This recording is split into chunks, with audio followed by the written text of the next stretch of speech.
ഞാൻ ഒരു ഇലക്ട്രൽ ബോണ്ടിൻ്റെ കാര്യം പറയാം. അത് ആദ്യം എൻ്റെ ബഹുമാനപ്പെട്ട എൻ്റെ സുഹൃത്ത് സമ്പത്ത് പറഞ്ഞ ഒരു കാര്യം. ഞാൻ CPM വാങ്ങിച്ചു എന്നല്ല പറഞ്ഞത്. അത് സുപ്രീം കോടതി പറഞ്ഞു എന്ന് എനിക്കറിയാം. സുപ്രീം കോടതി പറഞ്ഞ 2-3 കാര്യങ്ങളോട് ഞാൻ പറയാം. ഞാൻ പറഞ്ഞത് ഇവിടെ CPM അല്ല വാങ്ങിച്ചത്, പക്ഷേ DMK 306 കോടി രൂപ വാങ്ങി. അതിൽ നിന്ന് 25 കോടി മറ്റൊരു രാഷ്ട്രീയ പാർട്ടിയിൽ നിന്ന് എന്തിനാണ് DMK പണം വാങ്ങുന്നത്? അത് പ്രത്യേകിച്ച് ഡ്രഗ് മണിയാണെന്ന് വരെ വിശേഷിപ്പിക്കുന്ന DMKക്ക് കിട്ടിയ ഡ്രഗ് മണിയുടെ കണക്കിൽ നിന്ന് പോലും 25 കോടി സംസ്ഥാനത്ത് ഈ 3 സ്ഥലത്തോ അല്ലെങ്കിൽ 10 സ്ഥലത്തോ മത്സരിക്കുന്ന, അല്ലെങ്കിൽ തമിഴ്നാട്ടിലെ ചെറിയ സ്ഥലത്തെ മത്സരിക്കുന്നുള്ളൂ, കേരളത്തിൽ മത്സരിക്കുന്ന ഒരു പാർട്ടി എന്തിനാണ് ഈ 25 കോടി DMK എന്ന് വാങ്ങിയത്?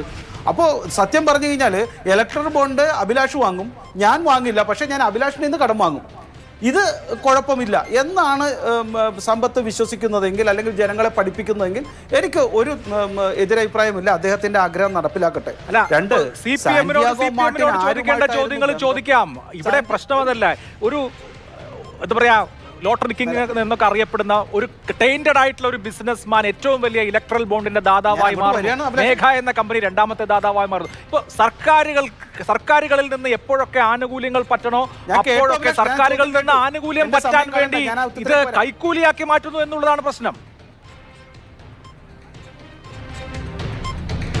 ഞാനതാ, സാന്റിയാഗോ മാർട്ടിന് ആരാണ് ഗുണം ചെയ്ത് കൊടുക്കാൻ സാധ്യതയുള്ളത്? ആരാണ് ഈ പറഞ്ഞ ലോട്ടറി കച്ചവടക്കാരായിട്ട് ഏറ്റവും ബന്ധം? ആരാണ് ഈ പണം വാങ്ങിയത്? നമുക്കറിയാമല്ലോ, കേരളത്തിൽ സാന്റിയാഗോ മാർട്ടിൽ നിന്ന് പണം വാങ്ങിയതിൻ്റെ ചരിത്രവും ആരൊക്കെയാണ് പുറത്താക്കിയെന്നൊക്കെ ചരിത്രവും നമുക്ക് നന്നായിട്ട് അറിയാം. മാതൃഭൂമിയിലും നമ്മൾ വായിച്ചതാണ്, കേട്ടതാണ്.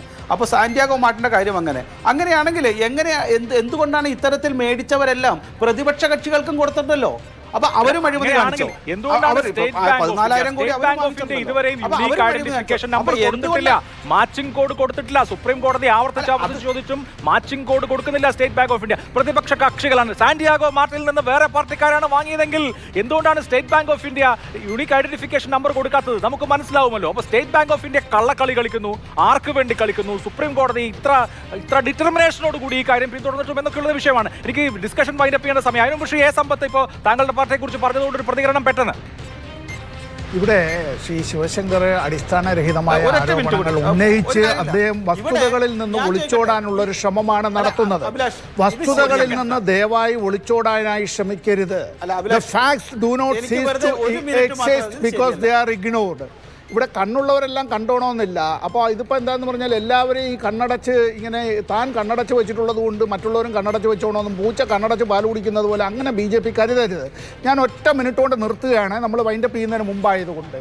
ഈ 2019 ആയപ്പോഴത്തേക്ക് കോവിഡ് വന്നല്ലോ. കോവിഡ് മഹാമാരി 2020 ആയപ്പോൾ നമ്മളെല്ലാം ഗ്രസിച്ചല്ലോ.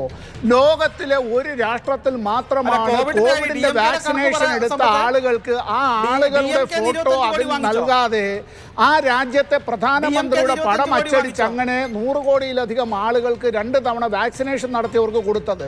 ആ അല്പത്തരം എന്ന് സാധാരണ മലയാള ഭാഷയിൽ സഭ്യമായി ഞാൻ പറഞ്ഞതാണ്. ഇവിടെ SSLC ബുക്കിൽ കുട്ടിയുടെ ചിത്രമടിക്കാം, ഇല്ലേ? റേഷൻ കാർഡിൽ അവിടുത്തെ ഗൃഹനായകരുടെ ചിത്രമടിക്കാം. നമ്മുടേതായിട്ടുള്ള വോട്ടർ പട്ടികയിലെല്ലാം ആ വോട്ടർമാരുടെ പേര് അവിടെ അച്ചടിക്കാം. ഇവിടെ ഇത് ചെയ്തപ്പോൾ തന്നെ ഇന്ത്യയിലെ ഫാർമ കമ്പനികളാണ് ഏറ്റവും വലിയ നികുതി വെട്ടിപ്പ് നടത്തിയത്. 9,000 കോടി രൂപയുടേതായിട്ടുള്ള ഇലക്ട്രൽ ബോണ്ടുകൾ ഇന്ത്യയിലെ പ്രമുഖ 30 ഫാർമ കമ്പനികൾ വാങ്ങിയതും കൊടുത്തതും. എന്തിനാണ് വാങ്ങിയത്? ആർക്കാണ് കൊടുത്തത്? ഈ പറയുന്ന ലാഭം നമുക്കെല്ലാം കോവിഡ് കാലത്ത് എല്ലാവർക്കും നഷ്ടം, എല്ലാവർക്കും പങ്കപ്പാട്, എല്ലാവർക്കും പ്രയാസം, ജീവനടക്കം മനുഷ്യൻ നഷ്ടപ്പെടുമ്പോൾ